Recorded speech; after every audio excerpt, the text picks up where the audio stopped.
Hi, thank you for watching our webinar. My name is Julie Westenfeld, and I am one of the advisors for the School of Nursing's Graduate Nursing Program. So here are just a couple of reasons why you should choose U of M-Flint to do your DNP. So our faculty are currently still in practice, many of them. You have an opportunity to be able to work with them more on a one-on-one basis. Their time, they will share it with you. It is flexible. You have opportunity to participate in research with them. Many of our faculty continue to be published with our students on their quality improvement projects. We are accredited by CCNE, and our accreditation is coming up this year in 2025 for 2026, and we're pretty excited for that. And of course, it's a University of Michigan education, and it's a University of Michigan degree. So no matter where you go, the University of Michigan, that big black M is recognized worldwide, and we think that is pretty exciting too. And you are, when you graduate, a University of Michigan employee. So you are, or I'm sorry, alumni. And that means that you are a part of the largest living alumni organization in the world, being part of that Leaders Invest. Our clinical practicums can be completed closer to home. So we work with a clinical placement team, and we can help assist you in finding clinical placement as well. We have a very good pass rate for first-time pass rates for our students. So many of our students who start in the BSN to DNP will be able to earn their master's degree, sit for their licensure examination with their MSN in their content area, and then they only have a year left to be able to finish your doctorate or your terminal degree. And that's pretty exciting. So here you're going to see all of the different opportunities or different programs that we have. When you apply to our program, you do have to specify which program you are applying for. So we do offer postgraduate certificates. So for those of you who might be nurse practitioners already, we do offer that, but unfortunately that is a different webinar.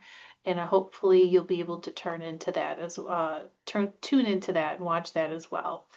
So here are our 5 concentrations. You can do part-time and full-time in the BSN, MSN, and DNP. We also have a program for those nurses who already have a master's degree but want to go for their DNP. The MSN to DNP, you do have to be an advanced practice professional of some degree before you can continue on in that program. And then all of our students, no matter if you are on the path of completing the MSN to DNP, BSN to MSN, you can do the dual enrollment and do the MBA as well. And then we also have an MSN to DNP in executive leadership. So just some quick facts here about our concentrations. So our newest concentration is our neonatal, and we're going to talk about the specific requirements for that program. And there are specific requirements for our acute care program as well. So on your way to your DNP, like I said, about 3/4 of the way through the program, you will sit for your master's degree. That is about 53 credits to 55 credits, just depending on which concentration you choose. And then again, you only have a year left to finish your DNP, or about 18 credits. Our full-time and part-time tracks are available. Our full-time to me is really more of an accelerated pace. And we'll go over that sample curriculum so that you can see what the courses would look like for you. And again, this is all available on the website, so make sure you check that out. So our MSN to DNP, like I said, is available for students who are already advanced practice professionals. Maybe you're a nurse anesthetist, maybe you're a nurse midwife. That program is anywhere from 28 to 31 credits. Our program is online. It is asynchronous. We have very minimal campus visits. One of those visits does include orientation, which is an in-person event. We already have several of those scheduled, so our next available term for admission would be fall of 26, and our May 15th orientation will be a required visit in 2026. I already mentioned our postmaster's program, so if you are an NP already, you can do the postmaster's in adult gerontology acute care or in psychiatric mental health. You also have the opportunity for doing the MBA program. With our program, you can take about 15 credits in your DNP, and you can double count those credits for the MBA as well in healthcare management concentration.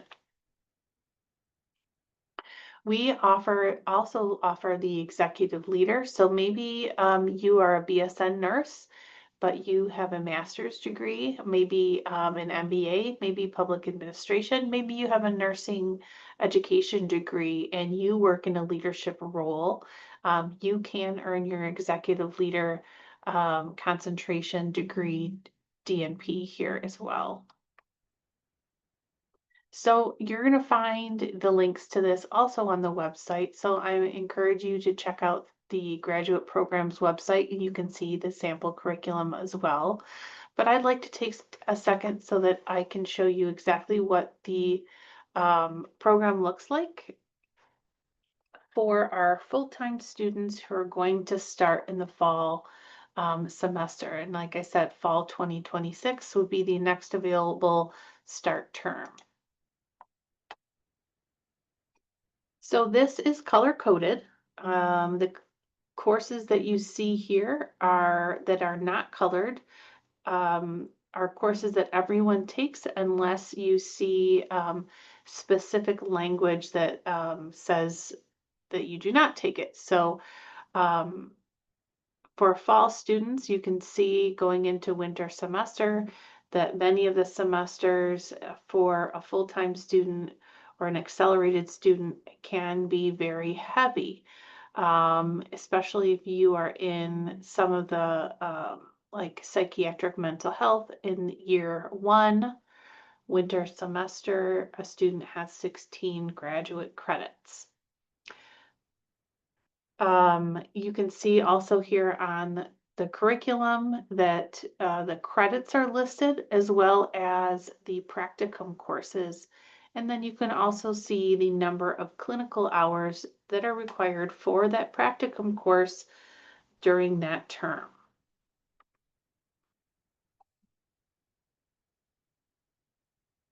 So I just encourage you to make sure you check out the website so that you can see what the curriculum looks like. So you have a better understanding of what it really means to be starting in a graduate program. Oh, I think I skipped one. Oh, I did. All right, so how long does it take to complete the program? So if you are full-time, I would say to the MSN portion is about 1 year and 8 months. That is about equal to 5 semesters. The DNP is about another semester, so that is about, or I'm sorry, another year, so that is about 2 years and 8 months for your doctorate degree. Can you work full-time in the program? So we do not regulate what you do in your job, but I will tell you, I don't recommend students working full-time and completing the program full-time. Some of the things just to take into consideration are, if you have responsibilities outside of yourself, if you have to work in order to maintain just your lifestyle, if you have a family, that can be really difficult to do. But everybody's threshold of what busy means is different. I will say that if you do work a job that is a Monday through Friday, 8 to 5 job, you will find this program very difficult to complete, especially because once you get into that clinical course time, and you have about a year's worth of clinical time where you're going to be in a clinical course, it can be very challenging to find a clinical site where you're only going to be working on the weekends. There are some terms where you have 240 clinical hours to complete in about 14 weeks. That comes out to about 20 hours a week. So if you're thinking you work Monday through Friday, maybe you're an FNP student, and you have 20 hours or 15 hours to get done. That's on top of your workload. I don't know many family doctor's offices or pediatrician offices that are only open on the weekends. So as you can see, you just have to be realistic in your timing of the program. You can take, you can take time off during the program, but if you do take time off, there's going to be repercussions, and that could delay your program up to a year. Normally, we can work anything out, and we understand that life happens, and it's just important that you keep communication open with us and with our faculty members who teach your courses, and we can come up with anything that might accommodate you better. But just know that stopping out or changing your course load can extend and will extend your graduation time. Part-time and full-time, the number of classes you take really depends on the concentration. It depends on the semester. There are semesters that even as a part-time student, you'll be in full-time credit load. For example, all of our students who are in everything except for neonatal will take the very first clinical and theory. It's 8 credits total. 8 credits is considered a full-time graduate student, and that is what we consider a part-time track. There's no other way you can take the 2 courses. It's a clinical and a theory course. They're each 4 credits. They have to be taken together for the course. Yes, we definitely will help you with clinical placement. And as you can imagine, we have our own dates and deadlines. There's dates and deadlines for everything. You will 100% need to participate in the process. That means if you are asking for clinical placement help, we expect you to be looking as well. 2 heads, 3 heads are always better than 1. We will do our best to try to find you clinical placement within 2 hours of your home, one direction. And of course, we talk heavily about the clinical placement process once a student gets admitted through orientation. And again, there are lots of dates and deadlines, and we do lots of reminders to help you out with that as well, because it can be a lot coming into graduate school and learning how everything works.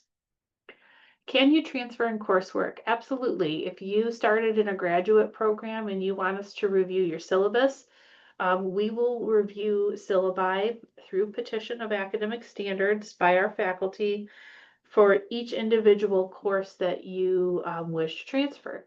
It's not something that's automatic, and it is only done for students who are admitted to the program. You can transfer in a total, I believe up to 12 credits, but it's 9 credits in your MSN. And the rest of those credits can be put towards your DNP. It just depends if you're doing MSN to DNP or if you're doing BSN to DNP with masters or not.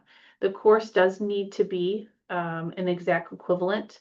So let's say you took a course at another state institution, you have to have the syllabi or syllabus of that course, and it must be from when you took it.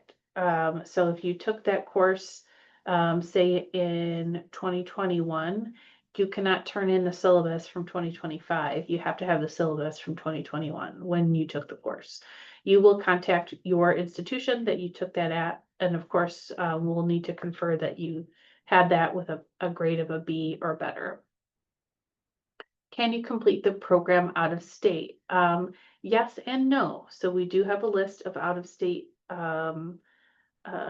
places, and we can assist you with that. Just shoot me an email, and I can absolutely look at whether the program would be approved in your state. We do accept international BSNs, but of course you have to be licensed in an approved state in the United States, and you have to be able to practice in that state where you plan to do your clinicals. Our admissions requirements, again, you're going to see a lot of this stuff on our graduate programs website, which is a great resource for you. We do not require the GRE.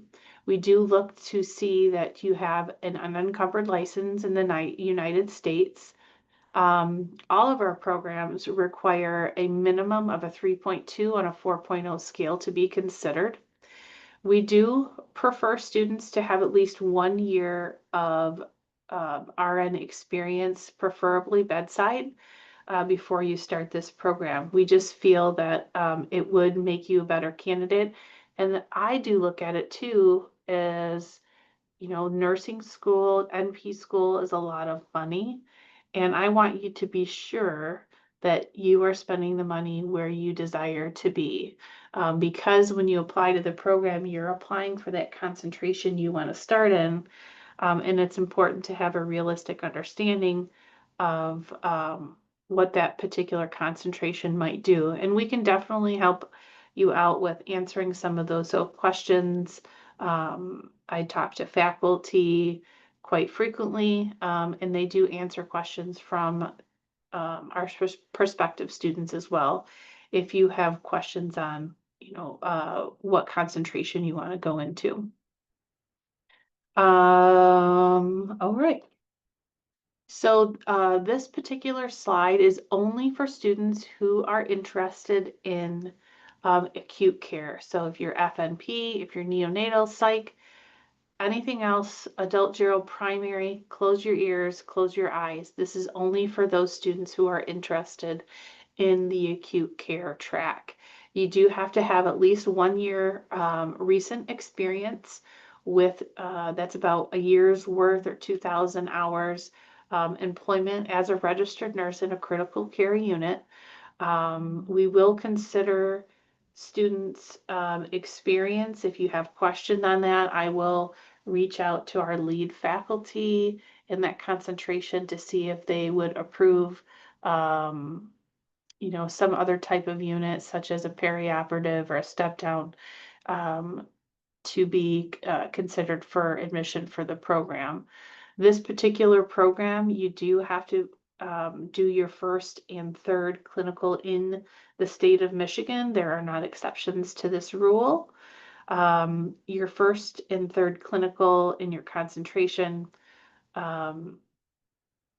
would be in the summer would be your 861 as listed here. And then 865 would be in your last semester of the program. All right, so this is only for our neonatal students. So everyone else can close their ears. So if you are interested in neonatal, you have to have at least 2 years of recent full-time experience as a registered nurse and a level 3 or 4 trauma, or I'm sorry, a level 3 or 4 neonatal intensive care unit. And upon your application, you have to submit a verification letter identifying that you do practice in this environment, and that needs to come from your nurse manager, a unit neonatal practitioner, or your neonatologist.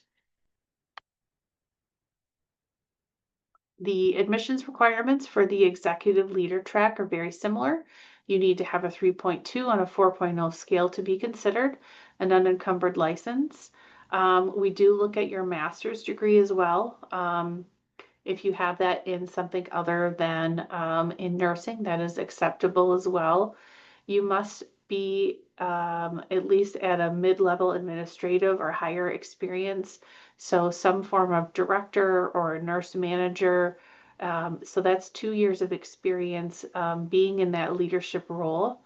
We do require and want to see that you have had continuing education hours in the last 3 years. And then, of course, if you have sat for an executive leader exam as well, we want to see proof of that leadership, proof of that certificate as well. We have some deadlines that are coming up here in a few months. So our fall start, so fall of 2026 is our next available application time.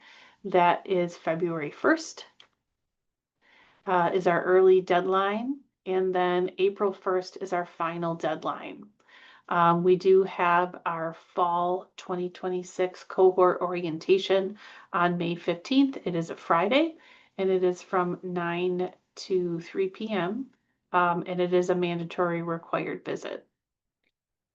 The next available term after that would be winter of 2027, and that deadline is August 15th, and the orientation for that is to be announced. We do require an enrollment deposit to hold your seat. That is a $100 deposit. And once you pay that deposit will go towards your overall bill once you start the program, or once you register for your courses. That $100 does come off of your bill. So that is a bonus. We do encourage you to apply.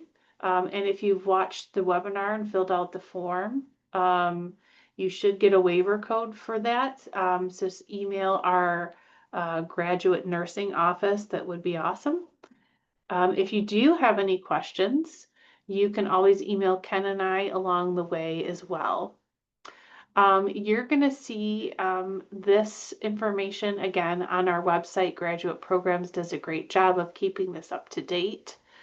The couple of the things that people have the most questions on here are things like the letters of recommendation. So there are 3 examples of people that we'd like to see recommendations from, but it can be any combination. So out of the bullet points, we see a faculty from a recent nursing program, a supervisor in an employment setting, or an advanced practice nurse, a PAMD or a DO. If you have 3 supervisors, great. If you have 2 supervisors and a faculty, great. If you have 2 faculty and 1 supervisor, great. Any combination of those 3 sources is acceptable for letters of recommendation. This should be a professional recommendation, as I know too that supervisors and faculty can become our friends, but you always want to make sure that you're maintaining that professional source and professional recommendation.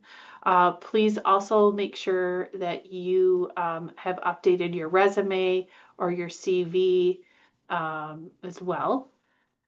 You are required to submit a goal statement. So you see our professional goal statement, and then you see these 5 bullet points that follow this goal statement. These are things that you should be sure to include in your goal statement. Your faculty that are on the committee, they will review your goal statement. They review them for grammar. They review them to make sure that you have talked about your research interests, that you've talked about past accomplishments, maybe awards that you've won, any scholarships, participation. Maybe you were in SNA, Student Nurses Association, on your college campus. Maybe you were in a sorority and you helped lead a blood drive, or you have the heart for serving and you want to talk about that. Those are all things that you need to be sure to mention in your goal statement. This is kind of your time to be a little boastful, and it's okay about yourself. Very similar steps to apply for the master's to DNP. And also with executive leader, very similar. Make sure you do check out the graduate program's website. Currently, our tuition and fees, for in-state tuition, it is $861.25 per credit hour. And it is 1,290 for out-of-state students per credit hour. So you want to make sure if you're looking at the curriculum, you kind of have an idea per credit hour of what those fees and tuition might look like. We have several resources on the School of Nursing's website, as well as financial aid and through graduate programs of different types of aid. We do offer the nurse faculty loan, which is an 85% loan forgiveness for those students who wish to work as a faculty when they are done with the program. I'm happy to explain and go through that program as well. You can thoroughly read through the Google form that we've created through the link that you see up on the screen. It is a HRSA grant, so a lot of the funding will depend on how much money we have left in the grant, how many students apply as well. This is the appointment link. If you have questions, you can book an appointment with Ken or I. We encourage you to do that as well. We offer many modes to, people, whatever you feel right. We love visitors. So feel free to come up to Flint Town and visit us. And then just here is our information that you can email to Ken or I if you do have questions. I just want to thank you again for coming and watching our webinar, and please don't hesitate if you have any questions. Thank you so much, and I hope you have a great rest of your day. And don't forget, go blue.